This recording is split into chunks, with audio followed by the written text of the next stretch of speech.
মিয়া মিউজিয়ামক লৈ ৰাজ্যসভাৰ সাংসদ অজিত ভূঞাৰ পুনৰ প্ৰতিক্ৰিয়া। চৰ্চাত থকা মিয়া মিউজিয়াম প্ৰসংগত সাংসদগৰাকীয়ে আজি কৃষক মহাসভা আৰু সদৌ অসম প্ৰগতিশীল নাৰী সন্থাই ৰহা আঞ্চলিক ক্ৰীড়া সন্থাৰ কাৰ্যালয়ত আয়োজন কৰা এখন সভাত উপস্থিত হৈ কয়, সমগ্ৰ কথাবোৰে নিজৰ নিজৰ ৰাজনৈতিক উদ্দেশ্যত ব্যৱহাৰ কৰা হৈছে। বিজেপিয়ে অসমত শাসন লোৱাৰ পিছৰে পৰা সাম্প্ৰদায়িক ঘটনা বৃদ্ধি পাইছে। হিন্দু মুছলমানৰ লগত সংঘৰ্ষ লগোৱাও বিজেপিৰ এজেণ্ডা। মিয়া মিউজিয়ামৰ একাংশ উদ্যোক্তা বিজেপিৰ এজেণ্ট আৰু 2024 নিৰ্বাচনৰ আগলৈকে অসমত এনে ঘটনা ঘটিয়ে থাকিব। আপোনালোকে ইতিমধ্যে গম পাইছে যে স্বাধীনতা 75 বছৰ ৰাইজৰ দৃষ্টিত পালন কৰা হৈছে। অসমৰ বহু সচেতন ব্যক্তি বুদ্ধিজীৱী এনেকৈ আছে। সংগঠনৰ প্ৰতিটো ৰাজনৈতিক দলৰ প্ৰতিনিধি ইয়াত আছে। 15 আগষ্টত আৰম্ভ হৈছে, 26 জানুৱাৰীলৈকে চলিব। তাৰে অংশ হিচাপে আজি ৰহাত ফুলগুৰি ধেৱা এই উপলক্ষে ইয়াৰ যিসকল কৃষক সংগঠন আছে, প্ৰগতিশীল মহিলা আছে, সকলোৱে মিলি এইটো কৃষক সংসদৰ আয়োজন কৰিছে। আৰু সেই কৃষক সংসদত অংশগ্ৰহণ কৰিবৰ কাৰণে মই আহি ইয়াত উপস্থিত হৈছোঁ। উদ্দেশ্য সেইটোৱে। শেহতীয়াকৈ এটা চৰ্চিত বিষয় মিয়া মিউজিয়াম, আপোনাৰ মতামত?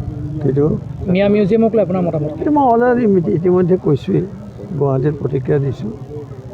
আৰু এইটো বিষয়ে যদি ভালকৈ ক'বলগীয়া হয় তেতিয়াহ'লে বহু সময়ৰ প্ৰয়োজন হ'ব। আপোনালোকৰ হাতত ইমান সময় নাথাকিব। কাৰণ কেলেই এই গোটেই কথাবোৰ খুব নিজৰ নিজৰ ৰাজনৈতিক উদ্দেশ্যত সকলোৱে ব্যৱহাৰ কৰা দেখা গৈছে।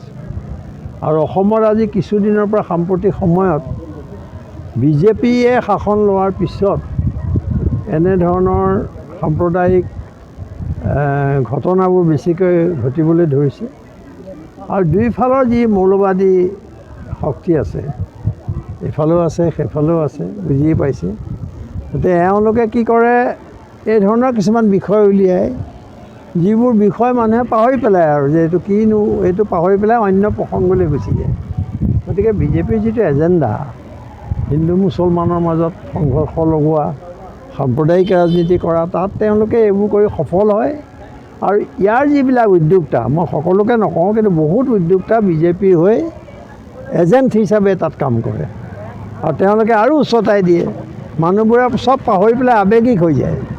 দুইফালৰ দুই দিশতে হিন্দু মুছলমান সকলো মানুহে এইবোৰ বিষয়ত যুক্তিবোৰ হেৰুৱাই পেলায়।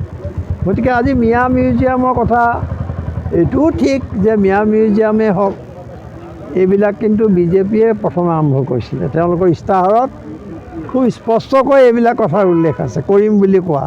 আৰু যিখন কমিটি আছিলে, কমিটিত বিজেপিৰ মানুহে বেছি।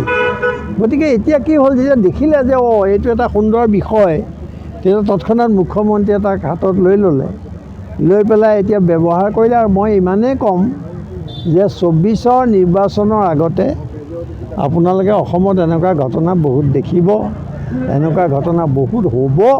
সেইবোৰ চাবৰ বাবে সাজু হৈ থাকক।